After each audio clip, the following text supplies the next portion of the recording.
Nah, di tengah perjalanan itu, Pak Joko nggak sengaja melihat ada asap yang membumbung tinggi di langit. Apa tuh, kok ada asap? Waktu diperhatikan, asap itu ternyata muncul dari sebuah gubuk, Wak, yang ada macam di atas kayak bukit kayak gitulah. Ada gubuk di situ. Sejak kapan ada di situ? Perasaan selama aku kerja sini nggak pernahnya aku nengok gubuk tuh. Hai, wassalamualaikum warahmatullahi wabarakatuh. Terima kasih sudah klik video ini.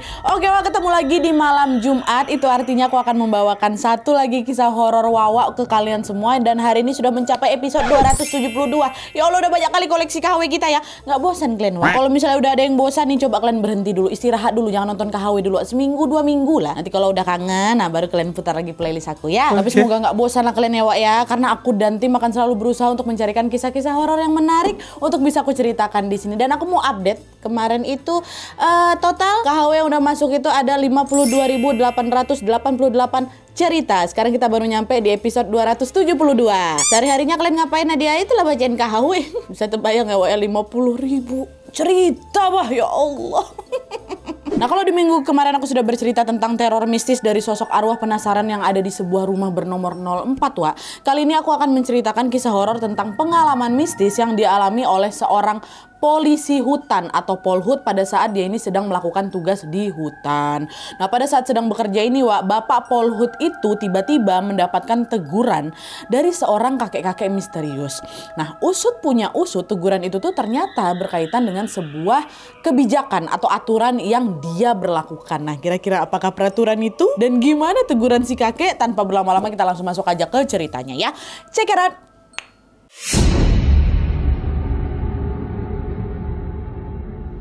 Oke, Wak, jadi kisah yang akan aku ceritakan malam ini dikirim sama Wak kita yang bernama Mira dari Jawa Tengah. Halo Mbak Mira. Nah, sedikit informasi tentang Mira, Wak. Jadi Mira ini adalah anak dari seorang pemuka desa yang cukup dihormati di lingkungannya. Ayahnya Mira ini bernama Pak Misno dan ibunya bernama Bu Rini. Mira dan juga keluarganya ini tinggal di sebuah desa terpencil yang masih sangat asri, Wak. Kata Mira, di desa itu tuh ada sebuah hutan yang ditumbuhi oleh pepohonan yang sangat rimbun. Nah, selain pepohonan, hutan itu juga memiliki sumber mata air yang dialirkan ke pemukiman-pemukiman warga supaya mereka bisa menikmati air bersih. Jadi katanya sebelum mata air itu ditemukan, Wak, warga ini biasanya ngambil air itu di sungai gitu loh. Nah, sekarang udah ada mata air jadi udah bisa langsung dialirkan ke pemukiman warga. Nah, meskipun cukup dekat dari pemukiman warga, Wak, hutan itu tidak dikelola sama masyarakat, tapi dikelolanya langsung ke pemerintah. Jadi hutannya itu tuh dibuat kayak cagar alam gitu loh yang dilindungi sama pemerintah gitu ya. Dan untuk memudahkan pengawasan, Wak, pemerintah ini juga membangun beberapa pos di dalam hutan yang dijaga oleh polisi hutan atau yang lebih dikenal dengan sebutan polhut. Nah, polhut ini memiliki sebuah tugas khusus, Wak, yaitu menjaga hutan dari segala bentuk perusakan dan juga perburuan liar. Nah, biasanya polhut ini nantinya akan berkeliling ke seluruh penjuru hutan yang ada di sana untuk mengawasi dan juga memastikan bahwa hutan yang mereka jaga itu tetap aman. Itulah tugas si polhut ini. Tapi meskipun terlihat mudah, Wak, pekerjaan polhut itu tuh tidak semudah yang kita bayangkan gitu loh. Kenapa? Karena warga di desa itu terbiasa berburu hewan di hutan itu secara ilegal. Nah, biasanya warga-warga di sana itu, warga-warga yang berburu itu terbagi jadi 2 kelompok yang berbeda, Wak. Pertama tuh ada kelompok yang berburu untuk menjual kembali hasil buruan mereka, dimana dari hasil penjualan itu mereka bisa mendapatkan uang yang nominalnya juga lumayan kali. Jadi mereka tuh menjadikan berburu ini sebagai pekerjaan utama. Terus kelompok kedua ini ada juga kelompok yang sengaja berburu untuk bisa mendapatkan kesenangan pribadi aja. Nah, warga yang masuk dalam kelompok ini, Wak, biasanya itu akan berburu hewan-hewan macam rusa, landak, dan juga ayam hutan untuk dikonsumsi sendiri atau cuma dikoleksi bagian tubuh tertentu sebagai kerajinan tangan gitu. Misalnya tanduk rusa dijadikan hiasan, bulu landak dijadikan apa juga, gantungan kunci, ya kayak gitu. Jadi ada 2 kelompok, satu memang untuk dijual, satu lagi untuk ya kesenangan dia juga lah gitu. Nah, sebagai seorang pemuka desa, Pak Misno atau bapaknya Wawa ini, bapaknya si Mira, mengenal semua polhut atau polisi hutan yang ditugaskan di desanya, Wak. Pak Misno ini bahkan berteman akrab dengan komandan polhut yang ada di desa itu, namanya Pak Joko. Nah, akhir-akhir itu si Pak Joko ini yang awalnya melarang segala bentuk perburuan liar di desa itu, di hutan itu, tiba-tiba saja membolehkan warga untuk berburu babi hutan di sana. Kenapa kayak gitu? Karena pada saat itu jumlah babi hutan di desa tuh memang lagi banyak-banyaknya kali, Nat, katanya. Dan kawanan babi itu sering merusak tanaman warga dan juga pohon-pohon yang baru ditanam sama pemerintah. Nah, dengan kata lain, babi babi-babi hutan ini dianggap sebagai hama lah gitu, hama yang merugikan. Itulah kenapa akhirnya Komandan Polhut ini atau si Pak Joko ini memperbolehkan warga untuk memburu babi hutan. Tapi aturan itu cuma berlaku untuk babi hutan aja, Wak. Warga tetap dilarang untuk melakukan perburuan pada hewan-hewan lain, yang lain nggak boleh. Tapi kalau babi hutan boleh, kata si komandan. Nah, awalnya kebijakan ini juga berjalan efektif tanpa kendala apapun. Tapi pada suatu hari ada sebuah kejadian mistis yang justru menimpa si komandan ini atau Pak Joko ini terkait pekerjaan yang lagi dia lakukan, Wak. Pak Joko diganggu. Nah, jadi ceritanya pada suatu hari Pak Joko ini mendapatkan giliran untuk berjaga di hutan, Wak. Pada saat menjelang tengah hari atau selesai sholat zuhur gitulah, Pak Joko ini pun melakukanlah tugasnya seperti biasa. Dia berjalan itu menyusuri hutan dan memastikan bahwa tidak ada orang jahat yang berniat merusak hutan mereka. Nah, pas dia lagi keliling-keliling itu, semua berjalan baik-baik aja. Cuaca hari itu cerah kali, matahari masih bersinar tepat di atas kepala waktu udah zuhur pula waktu itu ya kan. Tapi semakin dia berjalan masuk ke dalam hutan, Wak, Pak Joko ini dikejutkan dengan perubahan cuaca yang terjadi secara tiba-tiba. Jadi langit tuh berubah gelap gitu loh, langsung gelap, dan gak lama kemudian hujan turun, Wak. Deras sekali hujannya. Bersamaan dengan itu juga kabut tebal pun mulai muncul tuh menyelimuti hampir seluruh area hutan. Tiba-tiba kayak gitu berubah cuacanya kan. Nah, karena hujan itu terjadi tiba-tiba, Pak Joko juga yang nggak bawa perlengkapan macam payung, jas hujan nggak bawa. Orang pertama cerah-cerah aja kok. Nah, terus karena takut kehujanan, Pak Joko ini berteduh sebentar lah di bawah pohon besar gitu. Batin lah Pak Joko kan, ya udahlah aku tunggu di sini aja lah dulu, siapa tahu bentar lagi hujannya reda, kata Pak Joko kayak gitu. Tapi setelah ditunggu, hujan tuh nggak reda-reda, Wak. Malah sebaliknya, hujan tuh malah makin turun deras lagi dan membuat hawa di hutan itu semakin dingin, ya kan. Nah, nggak mau lama-lama kejebak di hutan, Pak Joko pun berinisiatif untuk balik lagi nih ke pos tempat dia berjaga. Dia terus nyalain lah senter ya kan, dan kembali berjalan menembus derasnya hujan itu. Aku nggak bisa lama-lama di sini, nanti aku kedinginan pula dong. Jalan lah, lagi hujan nih. Nah, di tengah perjalanan itu, Pak Joko nggak sengaja melihat ada asap yang membumbung tinggi di langit. Apa tuh, kok ada asap? Waktu diperhatikan, asap itu ternyata muncul dari sebuah gubuk, Wak, yang ada macam di atas kayak bukit kayak gitulah. Ada gubuk di situ. Sejak kapan ada di situ? Perasaan selama aku kerja sini nggak pernahnya aku nengok gubuk tuh, kata si Pak Joko. Gegara penasaran dia kan, Pak Joko pun membatalkan niatnya untuk kembali ke pos. Dia malah mengikuti sumber dari datangnya asap itu, Wak, which is ke gubuk itu. Dengan langkah hati-hati, Pak Joko pun macam mendaki bukit itu, dan setibanya di sana dia melihat ada sebuah gubuk sederhana yang atapnya berbentuk joglo. Pak Joko kemudian diketoknya lah pintu gubuk itu dengan maksud ingin numpang teduh bentar nih aku gitu kan. Sekalian mau tahu ini rumah siapa, kok aku nggak pernah kesini gitu. Tapi setelah berkali-kali diketok nggak ada orang yang muncul, Wak. Permisi Pak, Bu, permisi gitu kan. Nggak ada yang muncul. Nggak nyerah di situ aja, Wak. Pak Joko ngetuk jendela, Bu, permisi Bu, Pak gitu. Dia ngomong sambil pakai bahasa Jawa. Kulo nuwun Pak, Bu, apa ada orang di sini? Kata si Pak Joko. Dan tepat setelah Pak Joko ngomong pakai bahasa Jawa itu, Wak, ada laki-laki yang jawab, "Njeh, monggo," kata. "Ya, silakan," kata bapak-bapak ini. Nah, karena salamnya itu dijawab sama si pemilik rumah, Pak Joko pun memberanikan diri lah untuk bisa masuk ke dalam si rumah itu. Tapi setibanya dia di ruang tamu atau di ruang depan, Wak, ternyata di sana nggak ada siapa-siapa. Kok nggak ada orang di sini? Tadi ada yang ngejawab. Tadi suaranya macam ada depan sini. Siapa yang jawab salamku barusan? Kata Pak Joko kan. Lagi-lagi karena masih penasaran, Pak Joko jalan lagi lah. Dia makin masuk ke dalam rumah untuk bertemu dengan si pemiliknya atau si sumber suara ini. Dan betul aja, Wak, waktu dia masuk ke area dapur, Pak Joko melihat ada seorang kakek-kakek pakai celana hitam, dia telanjang dada nggak pakai baju, duduk depan tungku yang lagi nyala. Kakek itu langsung nengok Pak Joko, senyum dia. "Sini nak, biar badanmu hangat," kan, sambil dia nyodorin macam kursi kayu gitu loh, Wak, supaya Pak Joko duduk di samping dia gitu kan. "Sini nak," gitu. Nah, mendapatkan sambutan seramah itu, Wak, Pak Joko pun nggak yang curiga apa segala macam. Dia malah nurut. Dia langsung duduklah di kursi itu, di kursi yang udah disediain sama si kakek ini. Nah, nggak lama setelah Pak Joko itu duduk, kakek ini langsung buka percakapan. Dia nanya, "Kamu polisi hutan, Yole?" Gitu kan, "Kamu polisi hutan ya, nak?" Nah, denger itu Pak Joko agak kaget. Kok tahu dia kalau aku polisi hutan gitu kan? Tapi nggak lama kemudian si Pak Joko langsung notice, jadi aku kan pakai seragam. Polisi mana yang ada dalam hutan kalau bukan polisi hutan gitu, kata Pak Joko kan. Dah Pak Joko ini pun langsung lah menjawab pertanyaan si kakek itu. "Oh iya kek, saya polisi hutan," katanya. Nah, di situ kakek ini nanya lagi, "Oh, berarti tugasmu menjaga hutan ini ya, Le?" "Oh iya kek, betul. Saya dan juga teman-teman saya ditugaskan untuk menjaga hutan ini." "Oke.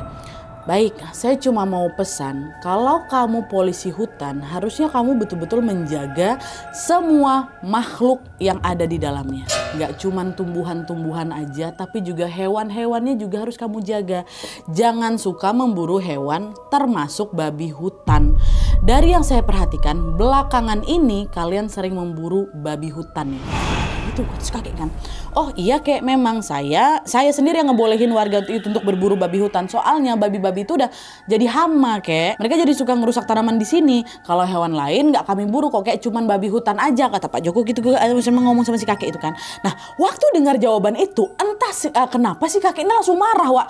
Kata siapa babi hutan ngerusak? Jangan ngomong sembarangan kamu ya. Kalau manusia nggak ngusik, mereka nggak akan ngerusak tanaman warga. Dari awal emang kalian duluan kok yang mulai, langsung dibentak, Wak. Di situ kaget lah Pak Joko. Ngapa sih kakek ini kayak gini, kok responnya tiba-tiba berubah drastis kayak gini? Dia sama sekali nggak nyangka, Wak, kakek yang tadinya ramah ini mendadak marah besar hanya karena masalah berburu babi hutan kayak gitu. Harusnya kan dia senang aku jaga kau dari babi hutan itu kan. Di situ Pak Joko cuma diam aja, dia nggak berani ngejawab apa-apa, dia diam aja. Aku dimarahin, aku diomelin gitu kan. Nah tapi di sisi lain setelah marah-marah ini, kakek ini balik diam lagi, Wak, seolah sedang macam mengatur emosi kayak gitulah. Nah karena mereka sama-sama diam ya, otomatis suasana pun jadi hening, jadi canggung nih. Nah terus di tengah keheningan itu tiba-tiba matanya Pak Joko ini teralihkan dengan seorang wanita yang lagi ngintip mereka di balik ada horden dapur gitu loh. Wajahnya cantik, rambutnya panjang, cuman dia pakai baju khas kerajaan gitu, Wak. Dan dari rautnya terlihat si wanita ini macam malu-malu gitu kan. Waktu ditengok sama si Pak Joko ini, senyum cewek itu ke si Pak Joko, disenyumin balik lah sama Pak Joko kan. Senyumin kayak gitu. Nah terus gak lama kemudian si kakek yang tadinya diam di sebelah dia itu ikut tersenyum juga. Sambil kayak gini, itu cucuku, namanya ini. Dia adalah sebut namanya, aku gak berani nyebutnya. Namanya ini. Kenapa kamu senyum-senyum? Kamu suka sama dia, kata si kakek. Oh enggak, kayak enggak, saya cuma senyum aja. Soalnya kan dia juga senyum sama saya udah punya istri, kayak kata Pak Joko kayak gitu kan. Nah entah kenapa lagi, Wak, setelah dengar jawaban itu balik sini lagi si kakek ini macam gak suka lagi gitu kan. Terus gak lama kemudian dia ngomong kayak gini, dah sekarang hujan udah berhenti, udah kamu pulang aja lah, kata gitu. Dan tolong ingat ya pesan aku tadi, jangan sesekali kalian memburu hewan di hutan ini lagi, sekalipun itu babi hutan. Udah biarkan aja mereka hidup karena hutan ini adalah rumah mereka. Langsung diusir Pak Joko ini. Nah ketika mendengar pesan itu sebenarnya, Wak, Pak Joko tuh nggak setuju sama ucapan dari si kakek ini, tapi dia memilih diam karena dia nggak mau berdebat lah sama kakek-kakek yang lebih tua dari dia kan. Udahlah tuh nggak lama dari situ Pak Joko pun, oh ya baik kek, saya mau pamit pulang katanya. Dan tepat sebelum Pak Joko ini pergi, kakek ini ngomong lagi, ya udah Le, saya panggilin ojek ya supaya kamu bisa cepat sampai rumah, katanya. Hah? Ojek dari mana kek? Emangnya ada ojek di tengah hutan kayak gini? Kakek ini ada aja. Mana ada ojek di tengah hutan kan, Wak? Ada kok, ada. Kamu aja yang belum tahu, kata si kakek kayak gitu, Wak. Ih, apa ini? Nah, belum sempat si Pak Joko ini bereaksi apa-apa, tiba-tiba kakek ini besiul, Wak. Dia besiul seolah-olah dia sedang memanggil sesuatu. Aku nggak pula bisa besiul. Kayak gitu kan. Terus setelah dia besiul itu, nggak lama kemudian datang nih seorang laki-laki. Dia naik motor trail, bahkan motor gunung, sambil pakai helm, yang helmnya itu nutupin seluruh wajahnya.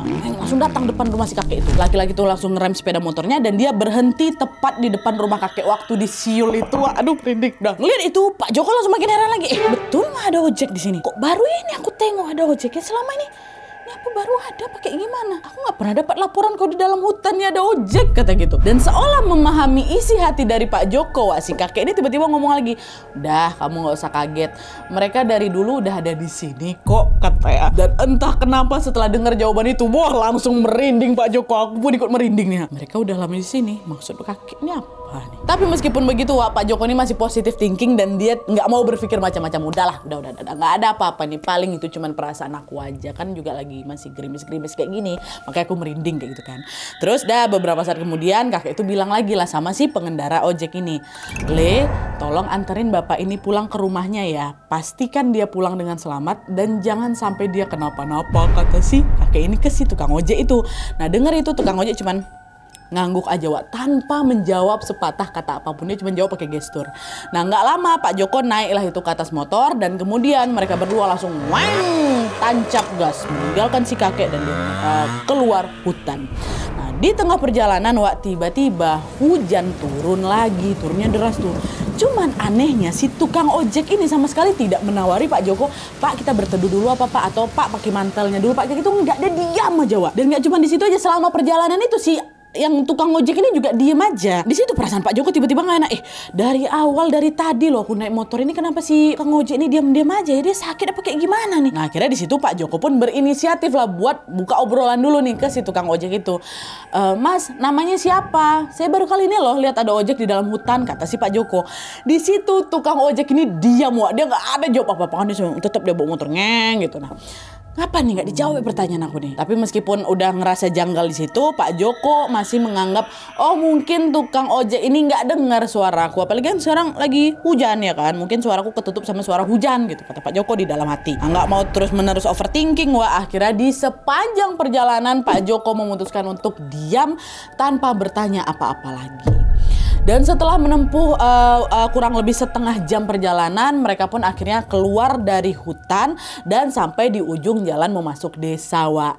Nah pas mereka keluar hutan itu, Pak Joko baru sadar kalau langit tuh udah gelap, Wak. Gelap itu gelap malam yang udah gelap dan hujannya nggak terlalu sederas tadi, jadi cuma gerimis aja lah kayak gitu. Kok udah malam langit gini, perasaan aku tadi ya, dia keluarnya waktu apa? Zuhur kan? Ngobrol sama kakek itu paling baru bentarin, kenapa aku tiba-tiba keluar udah malam? Apa aku tadi sebenarnya berangkatnya abis asar ya? Atau apa nih? Dia masih berpikir kayak itu. Terus nggak lama kemudian Pak Joko nyampe lah itu, Wak, di depan rumahnya dengan selamat, beneran nyampe nih. Nah pas baru turun dari motor, Pak Joko nanya lagi, oh ya Mas makasih, ongkosnya berapa Mas? Lagi-lagi ojek itu nggak jawab waktu si Pak Joko turun. Ongkosnya berapa Mas? Dia langsung putar balik dah, ngegas lagi, ditinggalkan ya Pak Joko dekat depan rumah itu. Wah langsung ditinggalin. Apa tukang ojek tuh? Perasaan dari cari perilaku ya udah nggak betul lah ini. Dah Pak Joko langsung masuk lah lagi dalam rumah, kan dia mau istirahat nih. Nah setibanya di ruang tamu, tiba-tiba istrinya langsung, Mas kamu nih dari mana Mas? Kok udah tengah malam gini, kamu baru pulang dari tadi, aku udah telepon teman-teman kamu tapi nggak ada yang tahu kamu kemana. Kamu tuh dari mana? Kata istrinya gitu. Hah? Tengah malam? Jam berapa emang sekarang Bu? Katanya kan udah deg-degan nih Pak Joko nih. Karena kan dia udah nggak pertama, kok aku keluar hutan langit udah aneh, kok udah malam gitu. Istrinya bilang apa? Udah jam 12 malam Pak, kata gitu. Waktu itu Pak Joko langsung ngelirik ke jam, kan ternyata betul Pak, udah jam 12 malam. Apa nggak langsung bingung Pak Joko tuh? 12 malam? Dia tuh masih ingat betul, perasaan tadi itu perjalanan aku habis zuhur sama ketemu kakek mau balik paling lama 3 jam. Pun kalau memang aku salah, aku berangkatnya asar katakanlah misalnya asar jam 3 nih, 3 jam kemudian jam 7, pasti jam 7 harusnya, bukan jam 12 malam. Dan perasaan Pak Joko ini udah makin gak enak lagi, dia udah gak bisa positive thinking lagi setelah dia ngeh sesuatu, setelah dia sadar sesuatu. Mungkin kalian udah ngeh gak ini bagian sini? Sejak di rumah kakek sampai dia pulang ke rumah, Pak Joko kan gak ada ngasih tahu alamat rumahnya kemana, Wak, ke si tukang ojek. Ya kan? Nggak ada kan dia, rumah saya nanti di sini apa, nggak ada. Jangankan ngomongin alamat, orang sepanjang jalan juga mereka diem-dieman kok. Nah ini kok tukang ojeknya bisa tahu di mana rumahnya Pak Joko, ya kan? Pak Joko udah, aduh kok aku merindingnya bagian sini. Di situ Pak Joko berusaha tenang, dia memutuskan untuk tidak bercerita apa-apa sama istrinya, takut istrinya takutkan. Nah karena malam semakin larut, Pak Joko pun segera mandi dan beristirahat. Sampailah pagi tiba. Dan nih, nah keesokan harinya Wak, Pak Joko pun mencoba kembali menjalani hari-harinya seperti biasa. Walaupun tadi malam tuh kayak ada yang aneh sama kegiatan aku tadi malam, tapi ya sudah lah gitu kan. Pagi itu pada saat akan pergi bekerja, sini ada kejanggalan lagi Wak. Dia notice waktu dia keluar rumah nih ya, dia ngelihat ada jejak kaki babi hutan yang memanjang gitu dari depan rumahnya sampai ke ujung gang. Bayangkan sama kalian, kelihatan. Ada jejak kaki babi ini. Kok bisa babi hutan sampai sini? Biasanya mereka nggak pernah lah keliaran dekat rumah warga. Ada jejak babi hutan, Wak. Nah, di tengah kebingungan itu, Pak Joko ini tiba-tiba teringatlah langsung sama si tukang ojek itu. Tukang ojek kemarin yang nganterin dia itu loh. Di situ, Wak, firasatnya Pak Joko langsung berubah nggak enak. Waktu itu juga Pak Joko langsung masuk ke dalam rumah. Dia langsung nanya lah sama istrinya. Dek, tunggu bentar deh, aku mau nanya. Semalam pas aku pulang, kamu ada dengar suara motor nggak? Katanya. Hah? Motor? Nggak ada Mas. Aku nggak dengar suara motor. Justru yang aku dengar ada suara hewan ngedengus kayak babi hutan. Kayak gitu Mas, katanya. Babi hutan? Itu yang kamu dengar? Kamu gak ada dengar suara knalpot? Enggak ada. Wah di situ udah mikir enggak ini si Pak Joko. Astagfirullahaladzim. Jangan-jangan yang nganterin aku kemarin tuh bukan manusia, tapi babi hutan itu, Wak. Dan untuk membuktikan pemikiran itu, Pak Joko langsung keluar rumah. Dia betul keluar rumah, dia ngecek kembali jejak itu, Wak. Dan dicek nih langkah per langkah. Dan setelah dicek itu diikutin kan jejak itu. Betul rupanya itu bukan jejak ban motor, betulan jejak kaki babi hutan, Wak. Diikutin lagi kan, makin diikutin sama si Pak Joko ini. Dan jejak itu menghilang tepat sebelum memasuki area hutan. Apa nggak positif? Positif aku diantar babi tadi malam. Udah ngerasa ada nggak beres di sini. Akhirnya sore harinya nih sepulang kerja, Pak Joko pun memutuskan untuk menemui pemuka adat yang ada di sana. Itulah dia bapak si Wawa ini, Pak Misno itu. Di situ Pak Joko pun menceritakan semua kejanggalan yang dia alami kemarin malam itu. Mulai dari dia ketemu kakek-kakek sampai dia yang mungkin diantar pulang sama babi hutan. Babi hutan ya. Nah, dengar cerita itu Pak Misno bilang kayak gini, sepertinya ini pertanda lah Pak, kayak kita harus ngelarang warga berburu hewan di dalam hutan ini. Mungkin penghuni di sana nggak suka daerah mereka dirusak sama manusia Pak.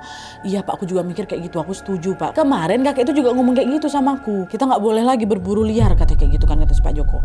Nah nggak lama setelah obrolan itu Pak Misno pun menceritakan pengalaman Pak Joko ini kepada warga-warga yang lain gitu Pak. Nah dari situlah mereka pun kemudian berinisiatif untuk menggelar doa bersama sebagai bentuk rasa syukur atas nikmat yang selama ini mungkin mereka lupakan, yaitu nikmat tinggal di dekat hutan yang selama ini menjadi penopang kehidupan mereka. Mata air mereka dapat dari hutan, penghasilan mereka dapat dari hutan, dan lain sebagainya. Nah akhirnya digelarlah doa itu, doa bersyukur lah.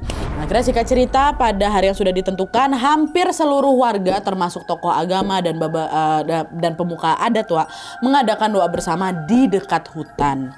Acara itu dimulai dengan pembacaan tahlil dan diikuti juga dengan ceramah dari beberapa tokoh agama. Nah, di ceramah itu para tokoh agama ini mengingatkan warga supaya mereka hidup berdampingan dengan segala bentuk ciptaan Allah Subhanahu wa taala yang ada di dalam hutan kita ini.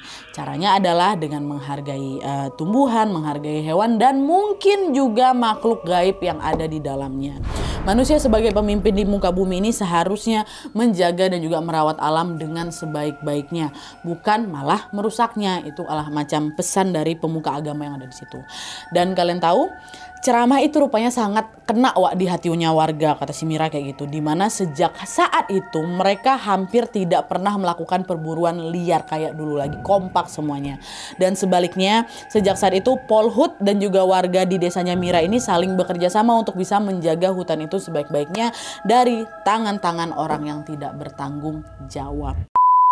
Oke Wak, jadi itu tadi cerita tentang pengalaman mistis yang dialami sama Pak Polhut atau Pak Joko atau teman bapaknya Mira yang berprofesi sebagai polisi hutan ini. Lagi-lagi cerita ini jadi pengingat bahwa kita memang hidup berdampingan dengan mereka-mereka, apalagi di dalam hutan. Entah kenapa hutan, gunung, dan juga laut itu selalu menyimpan hal-hal misterius yang jarang sekali terbayangkan oleh manusia Wak ya. Macam ada entitas lain atau kehidupan lain yang tidak bisa kita lihat secara kasat mata gitu loh. Terlepas dari kisah mistisnya Wak, hikmah dari kejadian ini adalah warga jadi lebih sadar akan pentingnya menjaga lingkungan, terutama menjaga hutan. Kita doakan semoga kebiasaan baik itu terus berlanjut sampai ke generasi-generasi berikutnya. Amin ya robbal alamin. Oke, Wak, jadi sekian dulu kisahnya. Terima kasih yang sudah menonton. Kalau kalian suka video ini, klik like-nya. Jangan lupa komen di bawah video dan saran-saran untuk video selanjutnya. Jangan lupa nyalain notifikasi ya supaya kalian tahu kalau aku upload video baru. And as always, jangan lupa untuk klik tombol subscribe supaya kalian sama-sama tahu informasi menarik dan menegangkan dari channel aku. See you next video, Wak. Bye.